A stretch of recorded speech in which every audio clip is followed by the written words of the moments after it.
Welcome back to the Guy Dawson Show, and I have Corintha Turvalon in the studio, the queen of all media, and then to my left, I have Desiree Williams is joining us. She is a motivational speaker and an entrepreneur, and welcome to the show, Desiree. Thank you. I'm glad to be here. It's like really exciting. So first time, so I'm happy. Yeah.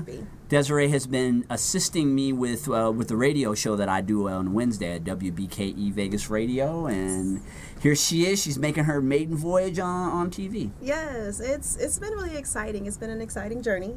The radio show has been doing really awesome. I've been having a lot of fun, a lot of experience, talking to a lot of people, booking a lot of people, and it's really exciting. I'm excited for February because I have it all booked up. Yeah. I have it all booked. Yeah, boy, they get started on radio and it's like the fever. I've really been enjoying having you as a part of the show, and we're going to talk more about your business and being a motivational speaker and your message. I want to talk a little with Sherman, though, about the Las Vegas Black Business Directory on Facebook that he launched. And how many members do you have on that now? Oh, gosh. We are up to 1,780, something like that, almost 1,800 people. Oh, nice. Yeah. What inspired you to get that going? You know, we started the Diversity Networking Group as a minority-based group, and I couldn't get a brother to join that group. It was just incredible. Diversity? So, yeah, I know.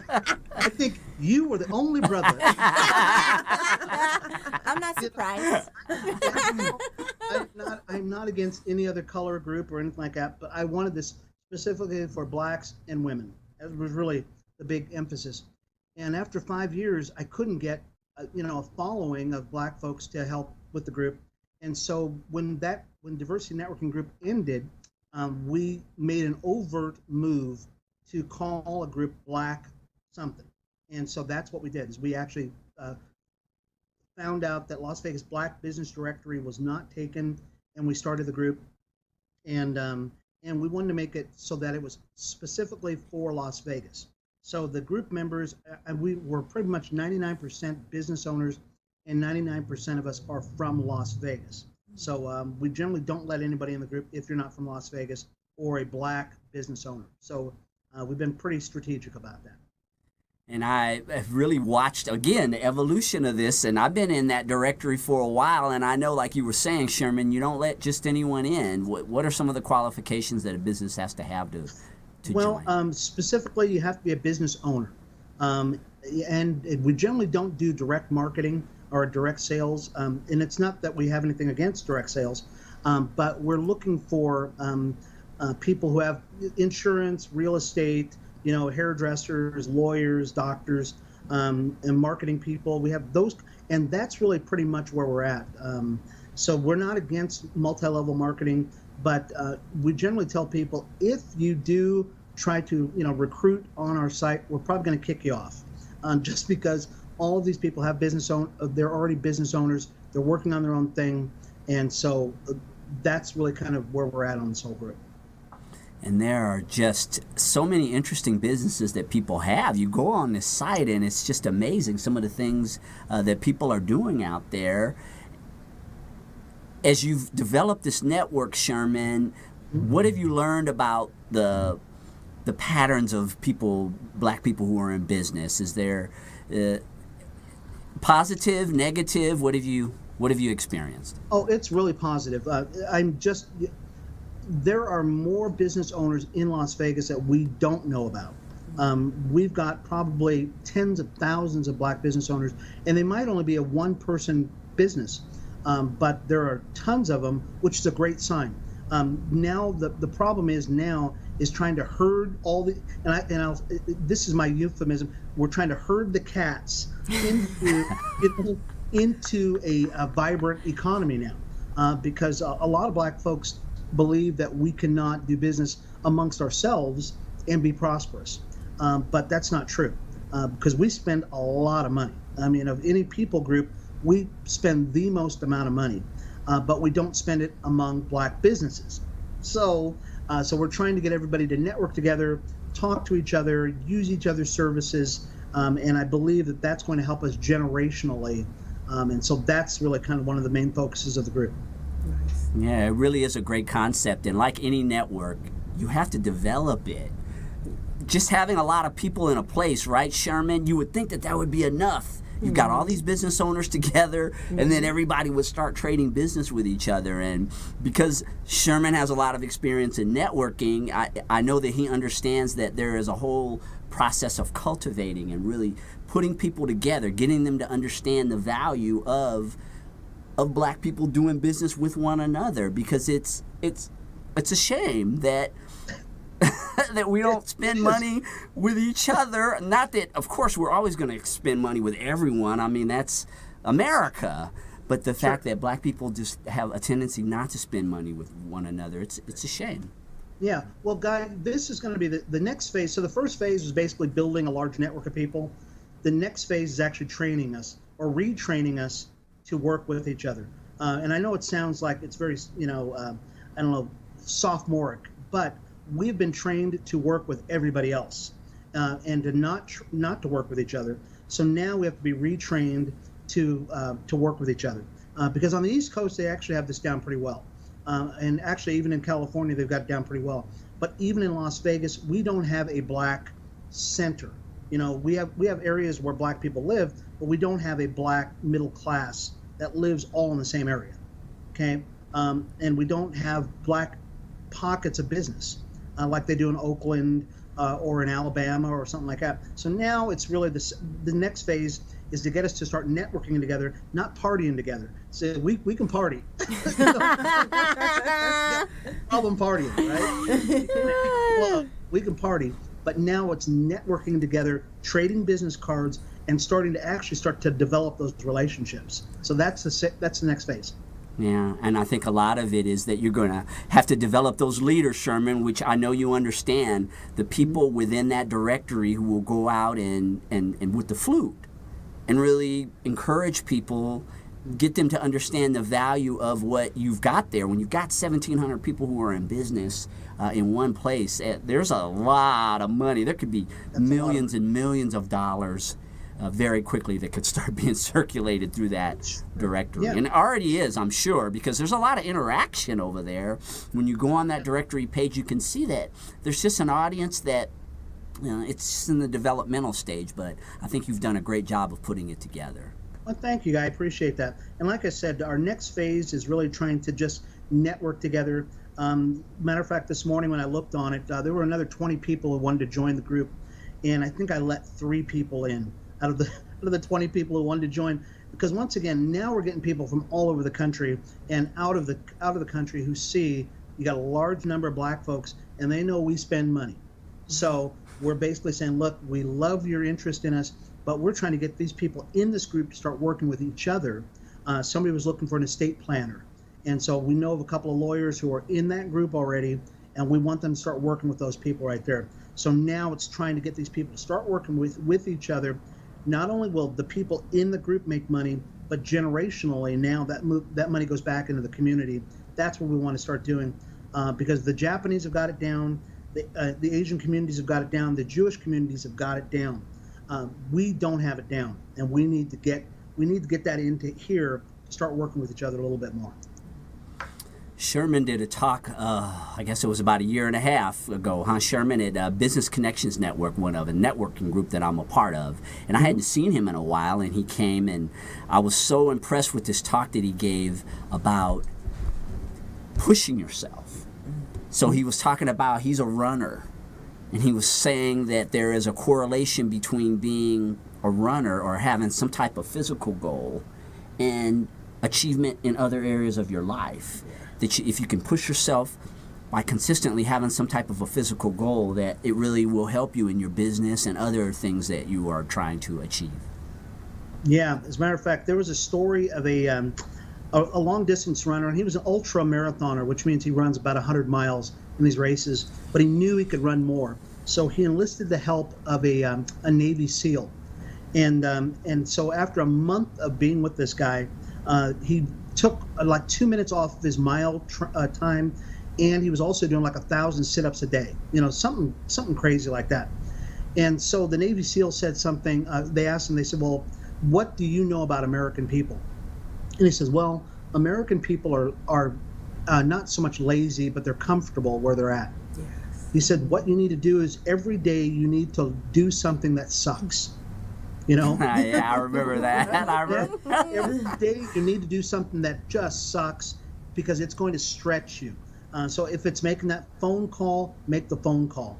If it's running, run. You know, whatever you got to do, but you got to get out of your comfort zone because we're too comfortable where we're at. And you will start seeing gradual progress in your life. And so that's, if I could leave if anybody with anything, do something that sucks on a daily basis. Yeah, that's the only way you grow. And speaking of doing things that suck, we have a coach and a motivator. Wow, you said that so it just made it sound so bad. Oh no. Well, let me give you a little bit of background to why I said that. I am currently it has no reflection whatsoever. Desiree is wonderful. I am spending a lot of time working on systems within my business right now.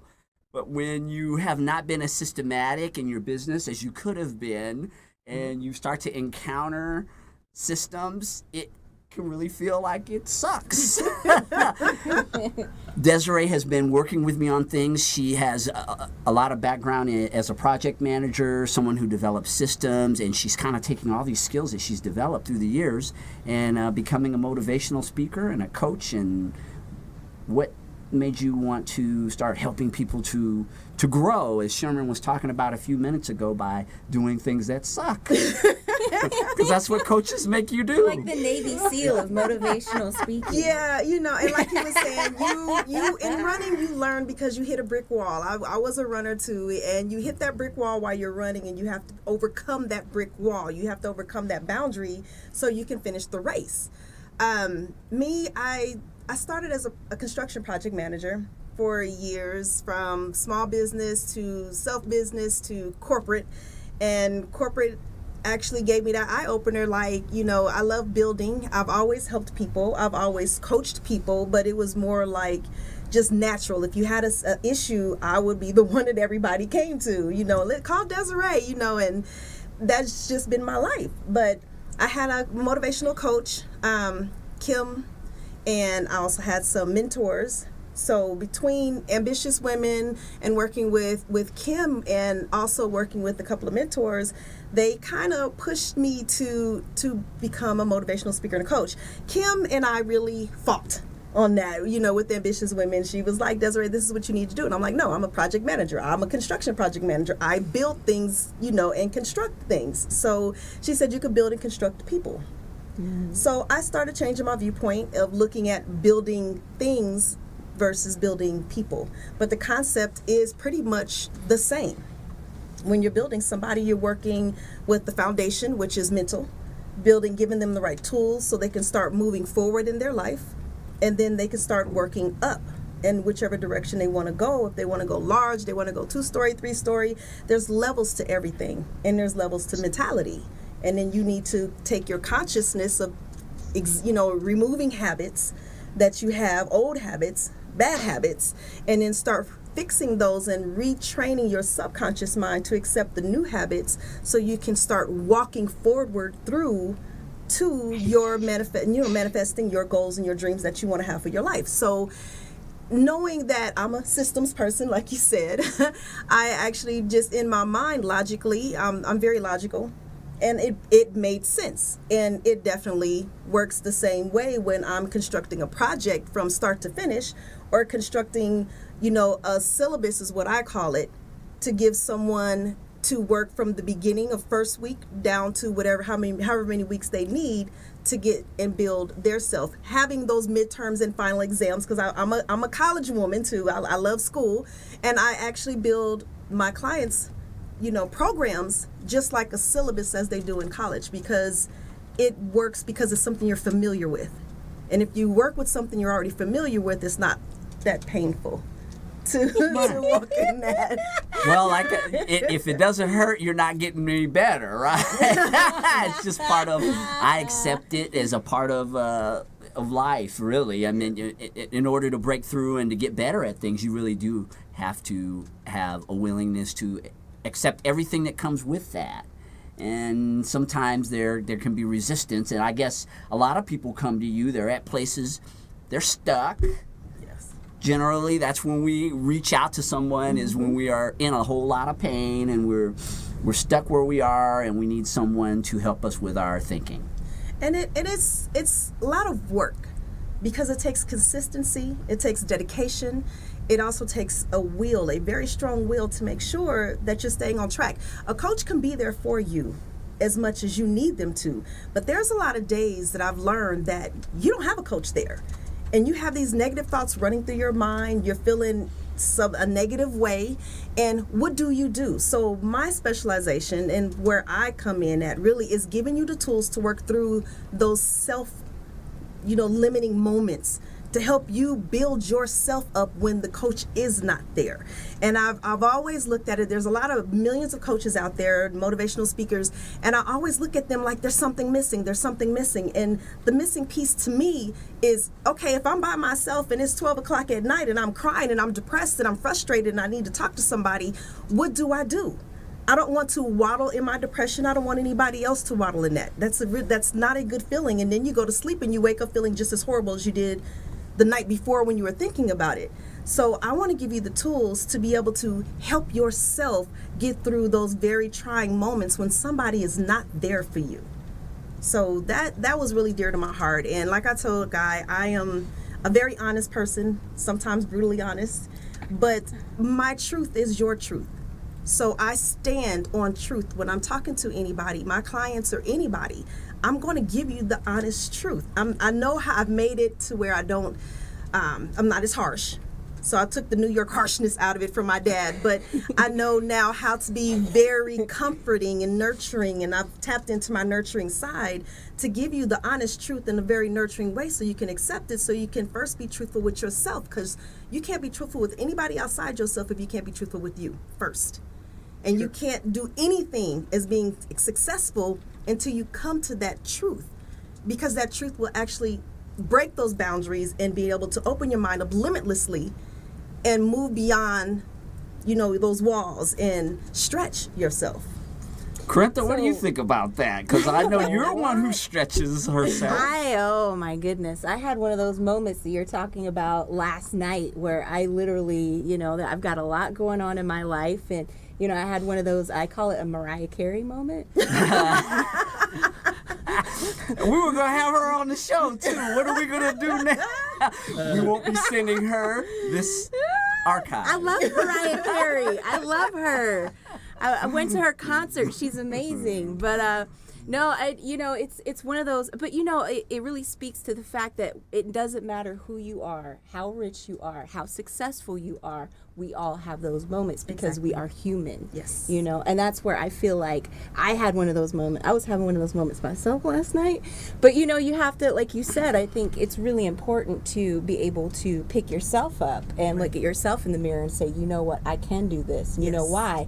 It's because someone like you encourage people and you tell people, listen, you can rely on yourself as your own support network. Right. Yeah. And it's not 100% fully. You're always going to need a coach. You're always going to need somebody to take you to the next level, that next step. So it's not taking coaches completely out of the equation. Yeah. It's just helping you help yourself when somebody can't be there. I mean, I was, by myself for a long time. I was on my own since I was 16, and I was by myself. And I had a lot of times when I needed to speak to somebody. I needed to talk to somebody, and I had nobody there to talk to. I didn't have anybody to pick up the phone and say, hey, and half the time if I'm picking up the phone and talking to a friend, they're just egging on my depression. So it didn't help. I don't want to feel worse. I want to feel better. I don't want you to agree with my negativity. I want you to push me in a positive way. And it's really hard because 87% of people, 87% of your thoughts are negative anyway. It's just naturally. Desiree, how can they get a hold of you? Because we're almost out of time. We got to give Sherman one more plug. How can people get a hold of you if they want help getting unstuck? You can reach me by email at dwilliams at P as in Peter, M Michael, consulting, the number 4 U as in uncle.com. You can also reach me at 702-626-4337. And I'm also on Facebook with my group page, Elevated Ambassadors. And Sherman, how can people get a hold of you for Avery's Coffee or Nevada's Republican Black Caucus? You can reach me at Avery's Coffee. You can go to info@averyscoffee.com. Or if you want to go to the Nevada Republican Black Caucus, you can go to. He's taking full advantage of Skype. GOP Black Caucus at gmail.com. Guy, we're also just started a new radio show too, and it's called the Sherman Ray Show. I know it wasn't very creative with it, but we started it online. But you can go to my Facebook page at Sherman Ray, and you can see my my new radio show. Thank you so much for being on, Sherman, being a part of our first ever Skype broadcast of the Guy Dawson Show. Thank you, Miss Corintha Turvalon, for being a guest hostess again. Thank you. I learned, as always, learn lots, and and always enjoy our guests. And we hope that all of you enjoyed this week's edition of the Guy Dawson Show. Visit us at Facebook and go to our website, classiccommunications.net. Take care of yourselves, and we'll see you next week.